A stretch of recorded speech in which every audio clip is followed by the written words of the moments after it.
Hello दोस्तों, आज एक बार फिर से स्वागत है आप सभी का हमारे इस टारगेट ऑल एग्जाम के चैनल में। और आज हम आप सभी को एक नए टॉपिक से रूबरू कराने आए हैं, जो कि आप देख रहे होंगे, विपक्ष का हंगामा। और जो है कि संसद भवन के वो चलचित्र जिनमें कितना जोर शोर से हंगामा चल रहा है। किस वजह से चल रहा है? 130वां संविधान संशोधन विधेयक। तो 130वां संविधान संशोधन विधेयक क्या है और इसके बारे में क्या क्या हमको ज़रूरी है जो पढ़ना चाहिए, तो वो सारी चीज़ें हम लेकर आए हैं। तो उन चीज़ों को समझने की कोशिश करते हैं। अच्छा, 130वां संविधान संशोधन लाने से पहले हमारे दिमाग में एक चीज़ आनी चाहिए, एक बात सोचने के लिए आनी चाहिए कि आखिरकार इसको क्या ज़रूरत पड़ी कि 130वां संविधान संशोधन विधेयक जो है लोकसभा में प्रस्तुत किया गया अमित शाह जी द्वारा। ठीक है, तो हमारे गृह मंत्री अमित शाह जी द्वारा जब 130वां संविधान संशोधन प्रस्तुत किया गया, तो उन्होंने प्रमुख कारण बताए इसके। तो इसके प्रमुख कारण क्या बताए थे उन्होंने इसका प्रमुख कारण बताया कि यह इसीलिए लाया जा रहा है क्योंकि जो नेताओं में ईमानदारी बनी रहे और गंभीर जो आरोप लगते हैं वो बने रहें, उनसे बचाया जा सके, और जो नैतिक सुशासन की प्रक्रिया है वो हमारे नेताओं में अच्छी तरह से बनी रहे। लेकिन इसका विरोध किया जा रहा है विपक्ष द्वारा। ठीक है। अच्छा, तो यहाँ अगर ईमानदारी और इसके साथ हम एक तरफ ये देखते हैं कि इसको क्यों लाया जा रहा है, तो एक तरफ हमारे इस ओर भी ध्यान जाना चाहिए कि आखिरकार विपक्ष इसका विरोध क्यों कर रहा है। तो विपक्ष विरोध करने का कारण यह है कि सबसे पहला विपक्ष कारण ये है कि विपक्ष का कहना है कि सत्ताधारी सरकार जो होगी वो इसका दुरुपयोग कर सकती है। क्या कर सकती है? दुरुपयोग कर सकती है।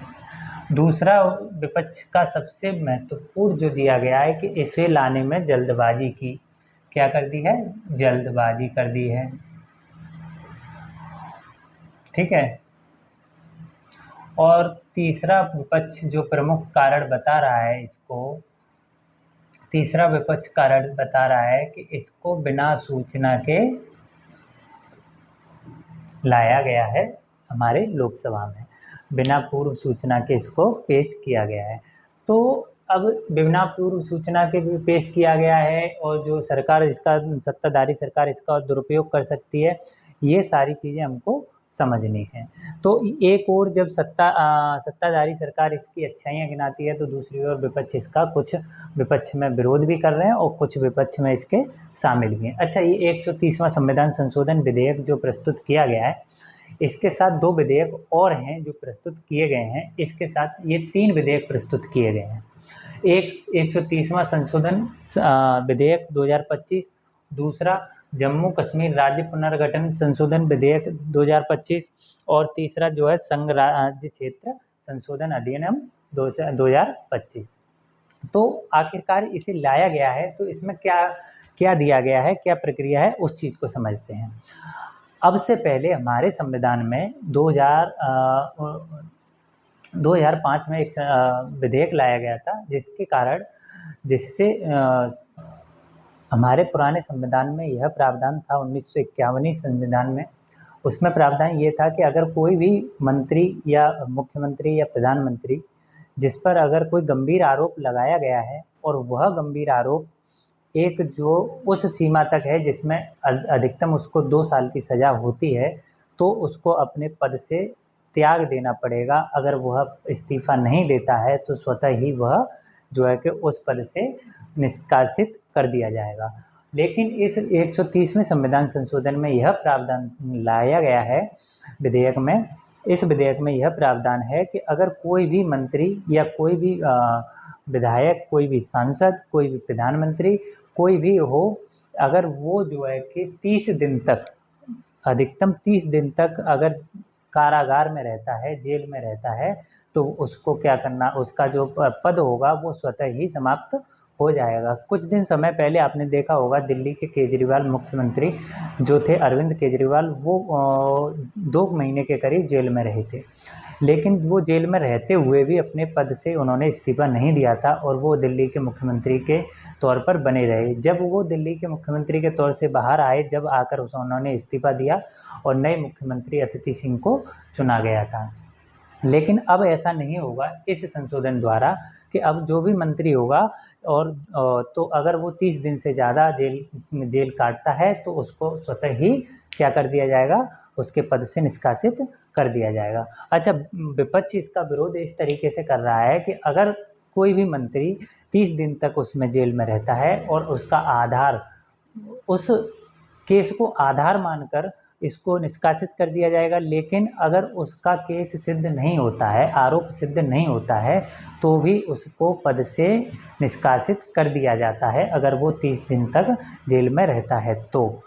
और हाँ, लेकिन इसमें एक चीज़ और दिया गया है कि अगर कोई भी व्यक्ति 30 दिन तक जेल रहने के बाद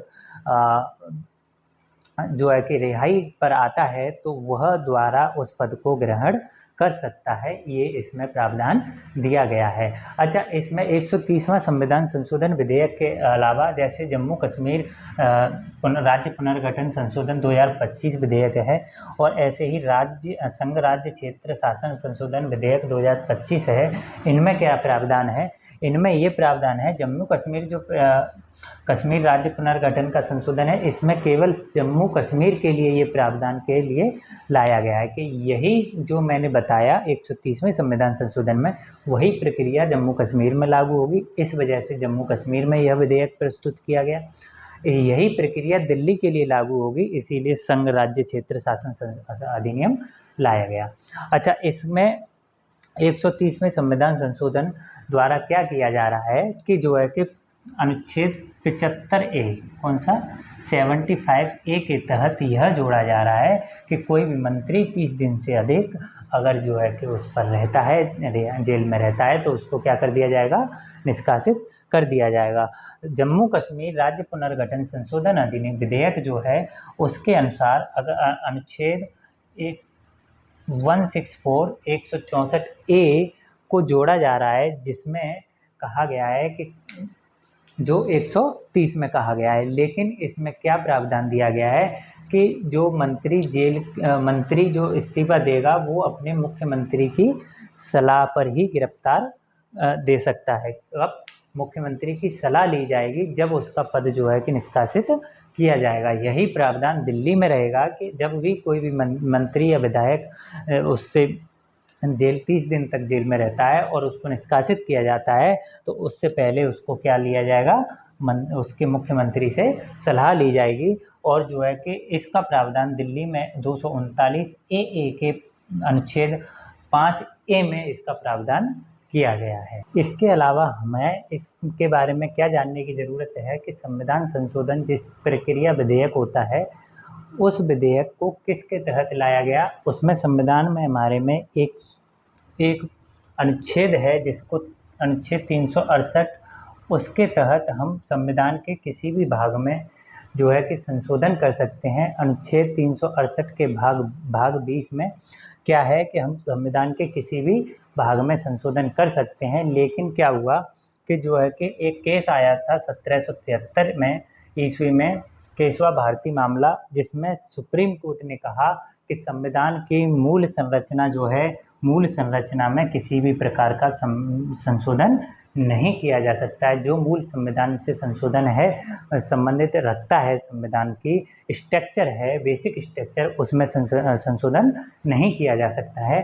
और अनुच्छेद 368 के तहत संशोधन दो प्रकार के होते हैं, एक होता है विशेष बहुमत और एक होता है विशेष बहुमत के साथ आधे राज्यों के साधारण बहुमत। साधारण बहुमत क्या होता है, 50 प्लस अधिक निर्वाचित सदस्यों के द्वारा कोई भी विधेयक पास होता है तो उसे साधारण बहुमत कहते हैं। विशेष बहुमत क्या होता है, विशेष बहुमत वह होता है जिससे दोनों सदनों में आसानी से जिसको पास किया जा सके।